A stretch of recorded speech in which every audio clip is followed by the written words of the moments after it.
আসসালামু আলাইকুম দর্শক, কেমন আছেন? আমি পুষ্টিবিদ ফারজানা রহমান কান্তা। বিভিন্ন সময় বিভিন্ন বিষয় নিয়ে আপনাদের সাথে কথা বলছি। তো আজকে কথা বলবো খুব গুরুত্বপূর্ণ একটি লাইফস্টাইল ডিসঅর্ডার, সেটি হচ্ছে হাইপারটেনশন বা উচ্চ রক্তচাপ কিভাবে নিয়ন্ত্রণে থাকবে। উচ্চ রক্তচাপ কিন্তু এখন আর কোনো আমাদের গড়বাঁধা নিয়মের মধ্যে বয়স আন্দাজে হচ্ছে না, যে কোনো বয়সেরই যে কারোরই হচ্ছে, কারণ এটি এখন একটি লাইফস্টাইল ডিসঅর্ডার। এবং স্বাস্থ্য অধিদপ্তরের পরীক্ষা মতে বা জানা মতে আমাদের দেশে এখন প্রতি 4 জনের একজনই উচ্চ রক্তচাপের রোগী। তো কি খেলে বা কিভাবে আমরা চলাফেরা করলে বা জীবনযাপন করলে এটি নিয়ন্ত্রণে থাকবে, আজকে এটি নিয়ে কথা বলবো। উচ্চ রক্তচাপের জন্য তো মেডিসিন আছে, কিন্তু কিছু খাবার বা কিছু ফুড আপনার ডায়েট সাথে আপনি ইনক্লুড করলে এবং লাইফস্টাইল মডিফিকেশন করলে আপনি কিন্তু উচ্চ রক্তচাপ নিয়ন্ত্রণে রাখতে পারেন। এবং কেন হচ্ছে উচ্চ রক্তচাপ, এই বিষয়টি বেশি ইম্পর্টেন্ট। তো উচ্চ রক্তচাপ বা হাইপারটেনশনের জন্য আমাদের খুব ইম্পর্টেন্ট এখন যে কারণগুলো, সেগুলো হচ্ছে স্ট্রেস। আমাদের মানসিক স্ট্রেস অনেক বেশি, এবং সেই সঙ্গে আবার আমাদের শারীরিক বলেন, কাজের ওয়ার্কলোড বলেন, এই বিষয়গুলো আসছে। খুব ভালো একটা ঘুম না হওয়া, অনিদ্রা, অনেক বেশি সেডেন্টারি লাইফস্টাইল লিড করা, অনেক বেশি ফাস্টফুডের উপর আমরা এখন ডিপেন্ডেন্ট, অনেক বেশি প্যাকেটজাত খাবার খাচ্ছি বা সল্টেড ফুড খাচ্ছি, এবং অতিরিক্ত ওজন, এবং সেই সঙ্গে ধূমপান, অ্যালকোহল, এই জিনিসগুলো সেবনের মাধ্যমে কিন্তু খুব বেশি আকারে এখন দেখা যাচ্ছে হাইপারটেনশন বা উচ্চ রক্তচাপ। উচ্চ রক্তচাপ নিয়ন্ত্রণে রাখতে হলে কিছু মডিফিকেশন দরকার, যা আপনার লাইফস্টাইলের সাথেই দরকার। তো সেই বিষয়গুলো নিয়ে এখন বলছি। প্রথমত, লবণ কম খাওয়া। কাঁচা লবণ বা পাতে অতিরিক্ত লবণ খাওয়া, এই বিষয়টি কিন্তু একদমই বাদ দিতে হবে যদি আপনি হাইপারটেনশনটাকে নিয়ন্ত্রণে রাখতে চান। কারণ অতিরিক্ত লবণ রক্তে সোডিয়ামের মাত্রা বাড়িয়ে দেয়, যা বডিতে সোডিয়ামের ইমব্যালেন্স ক্রিয়েট করে, এবং অবশ্যই তখন রক্তচাপটি আর নিয়ন্ত্রণে থাকবে না।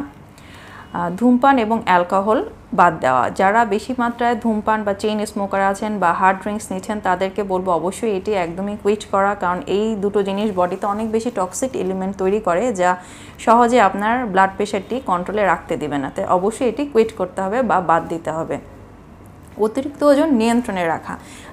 যাদের ওয়েটটা বেশি আছে বা কাম্য ওজনের থেকে অতিরিক্ত আছে, অবেসিটিতে চলে গিয়েছেন, অবেজে চলে গিয়েছেন, তো তাদেরকে অবশ্যই বলবো অতিরিক্ত ওজনটা নিয়ন্ত্রণ করে একটি নিয়ন্ত্রিত লাইফস্টাইল বা একটি সুন্দর রুটিন মাফিক জীবনযাপন করলে কিন্তু আপনি অবশ্যই উচ্চ রক্তচাপকে নিয়ন্ত্রণে রাখতে পারবেন। ব্যায়াম করা। যারা হাইপারটেনসিভ বা হাই ব্লাড প্রেশারের রোগী, তাদের জন্য কিন্তু প্রতিদিনই ব্যায়াম করা খুবই জরুরি। সেটার জন্য আপনাকে কোনো জিমে ভর্তি হতে হবে এমন না। আপনি 30 মিনিট হাঁটাহাঁটি করলেই কিন্তু আপনার এই জিনিসটি বডির সাথে ইউজড হয়ে যাবে, এবং সহজেই আপনি উচ্চ রক্তচাপকে নিয়ন্ত্রণে রাখতে পারবেন।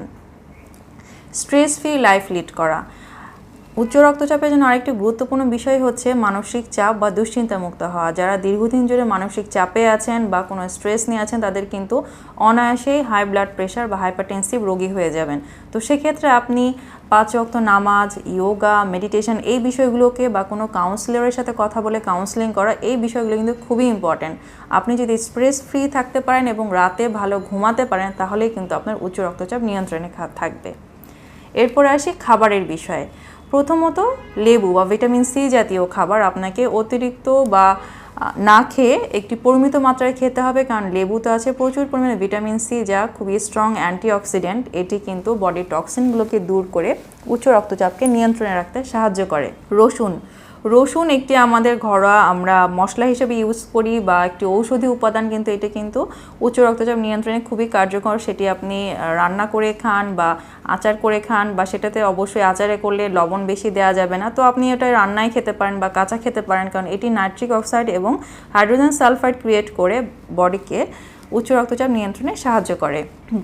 গ্রিন টি খুবই ভালো একটি উপাদেয় খাবার যারা উচ্চ রক্তচাপের রোগী তাদের জন্য, কারণ গ্রিন টি একটি হাই অ্যান্টিঅক্সিডেন্ট সমৃদ্ধ ড্রিঙ্কস, যা খেলে বডির টক্সিনগুলো রিলিজ হবে এবং আপনার হাই ব্লাড প্রেশার নিয়ন্ত্রণে থাকবে। টক দইয়ের বিষয়টি হচ্ছে, অস্ট্রেলিয়া একটি গবেষণায় দেখা গেছে টক দই যারা খাচ্ছে রেগুলার, তাদের কিন্তু বডিতে খারাপ কোলেস্টেরল কমে যাচ্ছে এবং ভালো বা গুড কোলেস্টেরল এইচডিএল এর পরিমাণ অনেক বেড়ে যাচ্ছে। তো এটি ব্লাড প্রেশার নিয়ন্ত্রণে খুবই ভালো এবং কার্যকর।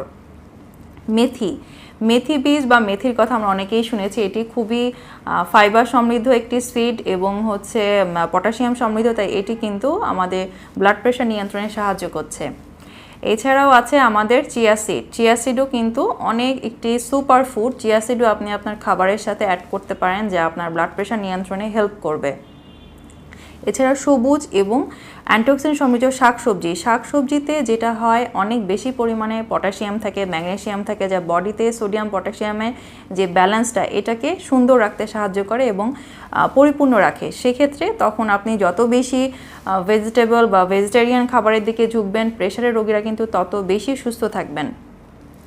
এবং আরও একটা বেশি রেড মিটগুলো অ্যাভয়েড করা। যারা প্রেশারের রোগী বা হাইপারটেনসিভ তারা যদি অতিরিক্ত চর্বি জাতীয় খাবার বা রেড মিটটা একদমই অ্যাভয়েড করেন তাহলে কিন্তু ব্লাডে চর্বির পরিমাণ কমে যাওয়ার সম্ভাবনা রয়েছে এবং কমে যাবে এবং আপনার প্রেশারটা কিন্তু নিয়ন্ত্রণে থাকবে। কারণ যারা প্রেশারের রোগী উচ্চ রক্তচাপ আছে তারা যদি অতিরিক্ত আনস্যাচুরেটেড ফ্যাট, মাখন, ঘি, ডালডা, গরুর চর্বি, খাসির মাংস এগুলো যদি অতিরিক্ত পরিমাণে গ্রহণ করেন তাহলে কিন্তু কখনোই আপনার প্রেশারটি নিয়ন্ত্রণে থাকবে না। কলা একটি সুপারফুড বলি আমরা। প্রতি কলায় প্রায় 450 মিলিগ্রাম মতো পটাশিয়াম রয়েছে। আপনি যদি প্রতিদিন আপনার খাদ্য তালিকায় একটি কলা অ্যাড করতে পারেন তাহলে আপনার প্রেশার কিন্তু সহজে নিয়ন্ত্রণে থাকবে। তবে অবশ্যই আপনার ডায়েটিশিয়ানের সাথে কথা বলে নেবেন, কারণ আপনি অবেসিটি বা অবেস পেশেন্ট কিনা সেই অনুযায়ী আপনার ক্যালোরিটা অ্যালোকেট করতে হবে। পালং শাকের মধ্যে খুবই গুরুত্বপূর্ণ হচ্ছে পালং শাক, কারণ এটি খুবই হাই ফাইবার, পটাশিয়াম, ফোলেট এবং ম্যাগনেসিয়াম সমৃদ্ধ, যা আমাদের বডিতে সোডিয়াম পটাশিয়ামের ব্যালেন্সটা সুন্দর রাখে এবং এই ক্ষেত্রে আপনার রক্তচাপ সহজে নিয়ন্ত্রণে থাকবে। তাই এই বিষয়গুলো বা এই উপদেশগুলো আপনারা যদি মেনে চলে আপনাদের লাইফস্টাইলের সাথে অ্যাড করতে পারেন তাহলে দেখবেন হাইপারটেনসিভ হয়েও আপনি সুস্থ আছেন এবং সুন্দর আছেন। ধন্যবাদ, সকলে ভালো থাকবেন।